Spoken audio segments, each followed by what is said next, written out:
And I'm just going to show you first before we go into this because it was a little bit complicated trying to figure out how to do the virtual peer review.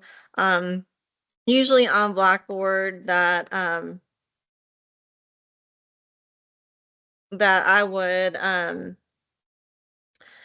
would just have the worksheet itself, and then I would make a list of partners. But according to Canvas, it's supposed to generate partners for the revision worksheet. Let me see if it, okay. So what you would do first, if you would like to have a peer review your paper, would be to go here under the module for week 4 under draft discussion board and just upload the paper there. I don't think anybody's done this yet. And let me see if there are threaded replies to it. But what you would do is you would go here. See if there's no. So it's not graded because it's just for you to upload your paper to. And that you just upload your paper there. Then you would find your peer partner, their paper, and then you would use the worksheet. And there's an extra bonus here, but I also added a bonus if you would like to use tutor.com, which is when you go to Canvas, I made sure it was a tool right here. You just click tutor.com, and it's a totally free service offered through Jefferson State Community College that you can meet with a live tutor that will give you feedback. And I recommend this for everybody, whether you are an exceptional writer or whether you struggle with writing, because it really does help just to have someone else review your work, and another set of eyes to look for grammar, things that you may not catch yourself after you've spent that long on your own paper.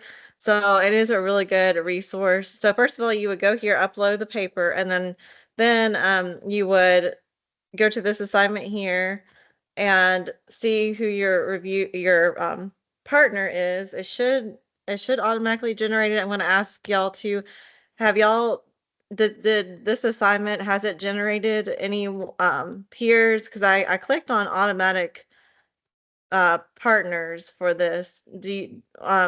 Were y'all able to see any partners for this particular assignment?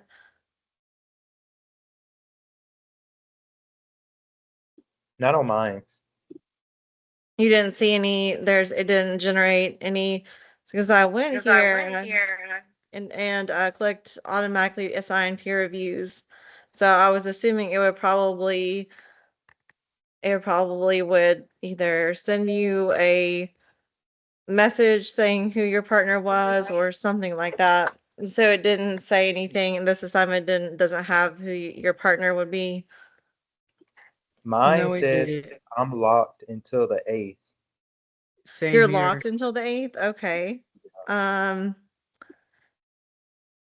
maybe that's because I did assign. Maybe I'll just, okay. I want to take the peer review, automatic peer review off, and then see, I click this, and then if needed, I can just go in, and what I can do is I will just, after this meeting, I can type in, what I would always do is I would just type in suggested partners, and I'll just assign you a partner, and it'll be written on this page here. And if you don't, like I said, if you don't want to do that, it's okay. If you don't want to have to, ask a peer to review your paper, it's just if we were in a classroom that it'd be something in class we would have, I would try to make time to do. And I really think it's important to do peer reviews. But if you really just, if you're not able to get in contact with your classmate, I mean, that happens, especially with virtual classes, or you just, you rather just review your own paper, that's okay too. Um, does it still say you're locked after I took off I'm not sure which CRN or which class number are you in? Are you in the 124 or 55 or 56?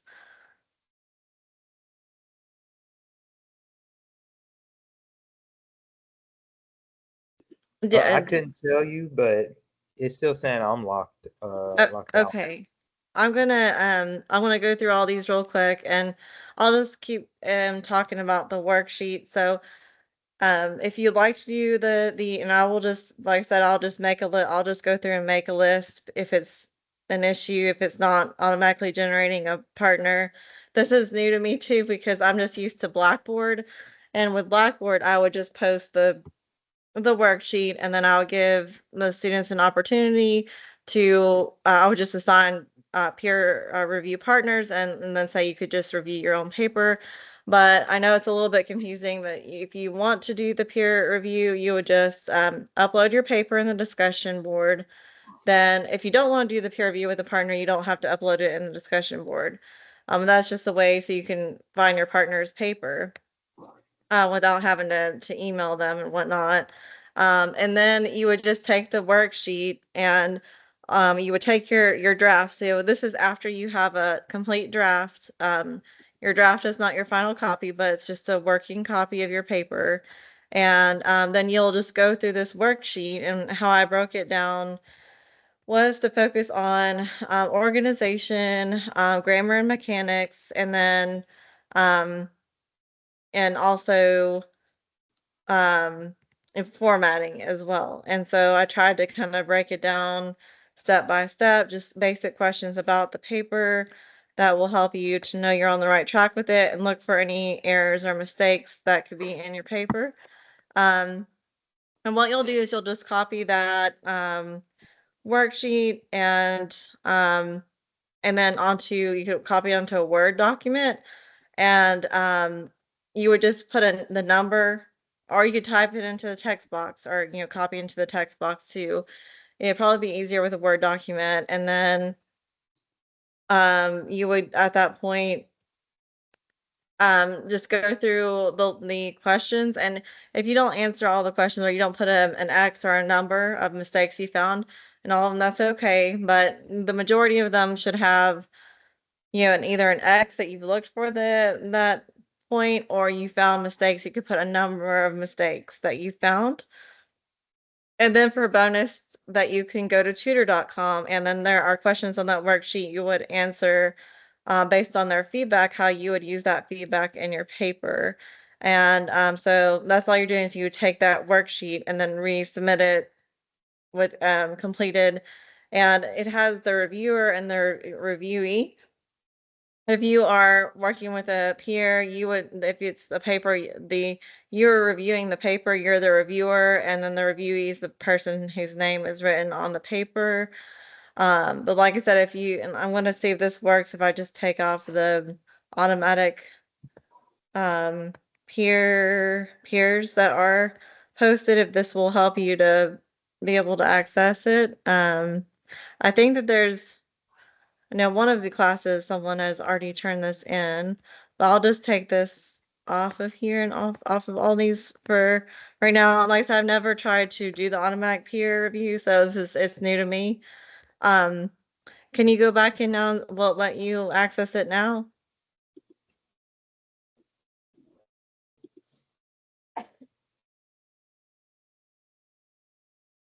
Uh,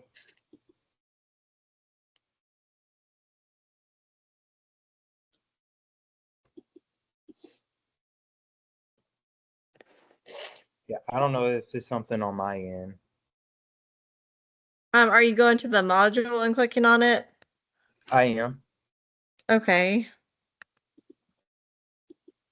Did you also, you could go under the to-do list on Canvas too, or is anyone else having problems accessing the revision worksheet? I tell you what, I'm lying. It popped up.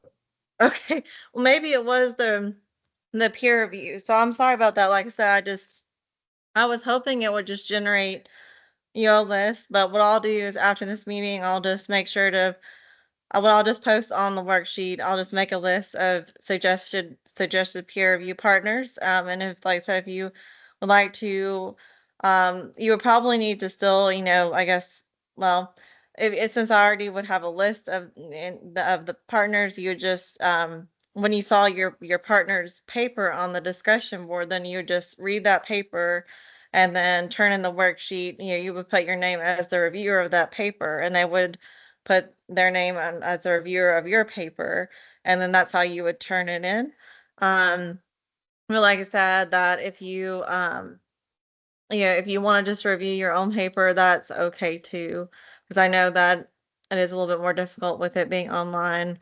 But I just wanted to go over that first because it was a little bit complicated. And also I wasn't sure how the automatic partner reviews, how that was going to work with Canvas, if it was going what I was going to do with that. So, um, so let's go ahead and we'll take a look at, and so this is the module for this week. I combined week 4 and week 5 together.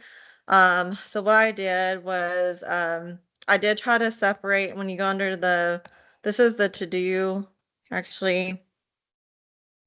Yeah, the to do, I really didn't make it as comprehensive because the lesson is always going to be under to learn here. So when you click under learn, there's the lessons for weeks 4 and 5. And so I separated week 4 here. So this is what you're doing for week 4, and then this is what is due for week 5. So for week 4, I posted the PowerPoint. There's just a short PowerPoint on narration. And then there's a quiz on rhetorical strategies and narrative writing that's due September 7th. And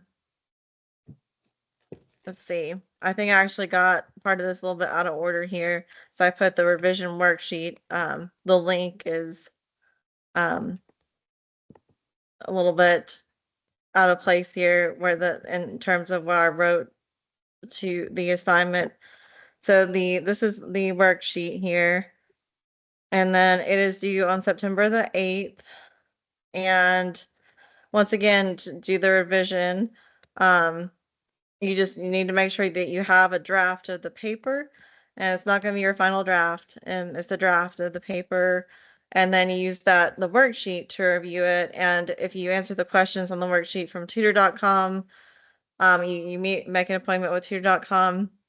I would say try at least a few days in advance, like maybe by September 6th or 7th at the very latest, like early on the 7th. Go to tutor.com, and then you could get their feedback. And so on the worksheet here, once again, that if you're just reviewing your own paper, you could just write your name at the top here. But you can, so in these boxes, you could just put an X or the number of mistakes that you've found. And you just want to look for, first of all, just read it once, looking for spelling, punctuation, run-on sentences, fragments. Look for the correct paragraph formatting. And then you want to review for MLA format as well. Make sure you know that it's double spaced, that is written in Times New Roman, 12-point font, that you do have a creative title that conveys the purpose of your story, or it'll grab your reader's attention, the title of your story. And that's always going to be centered too. And for each new paragraph, you always indent, it's 5 spaces for each paragraph. And that you're making sure that you vary your syntax. So by varying between simple, complex, and compound sentences, that it makes your paper easy to read. And I really recommend reading your paper out loud once too. It does help make sure that the sentences flow, that there's a balance. You don't have all just simple sentences or compound sentences in a paragraph. That is, it's smooth and easy to follow. And like I said, it just makes it easier to catch any mistakes that there might be by reading it out loud as well. If you have time to do that, it'll kind of help you see the flow of your paper and the organization. And then if you meet with tutor.com too, just talking about your paper with somebody is helpful. And if y'all need to talk about your paper in the meeting where you're at with your paper too, that that's what we're here for also. And then after that, you want to look for concision, so looking for wordiness. Prepositional phrases, you do need them sometimes. Sometimes it just adds extra words to what you're saying. and it's actually not helpful if you just cross through it and find more specific, concise words. That would be actually better. Making sure you don't overuse adjectives that are redundant.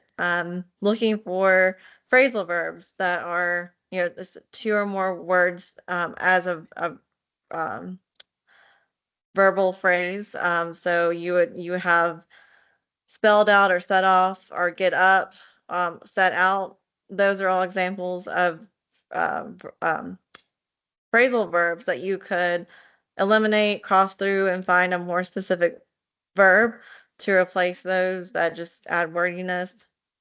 Sometimes adverb clauses also just add to wordiness as well, and just crossing through any phrases that are unnecessary, any slang or jargon. In this particular assignment, though, you can have some slang and some jargon, but in general, like if based on the narrative tone that you have, that if it's, if it's a character speaking, of course they could talk in slang, but if it's a time when your narrator is being, if you have a more serious narrator, you definitely need to abide by these techniques just because it makes it easier. And though, like I said, with the narrative, you will not necessarily have to check off all of these, but it's just good to know and review for when we do get to more formal writing. And at times, if it's the you speaking as a narrator, whoever you choose to be the narrator of the paper, you want to make sure that if they are speaking in more like the narrator, or at the end of the paper even, so the end of the paper, your tone's going to be a little bit more formal in that last paragraph when you're reflecting. And so you definitely want to take into account all these things about writing to a scholarly audience. But the bulk of your paper, the main plot, there's times when you could have some slang in it depending on the character. If they are, someone that would speak in a colloquial language or slang, but you still want to use these techniques when you are describing things, like you're describing a scene. You don't want to use slang or just everyday talk. You want to still use these principles, but at times in the narrative, you might not need to abide by these specific rules for this particular assignment. But um, as you are, whoever your narrator is, they're going to probably need to use the concision and looking for all the grammar rules and things like that, just because that there will be some formality to your story.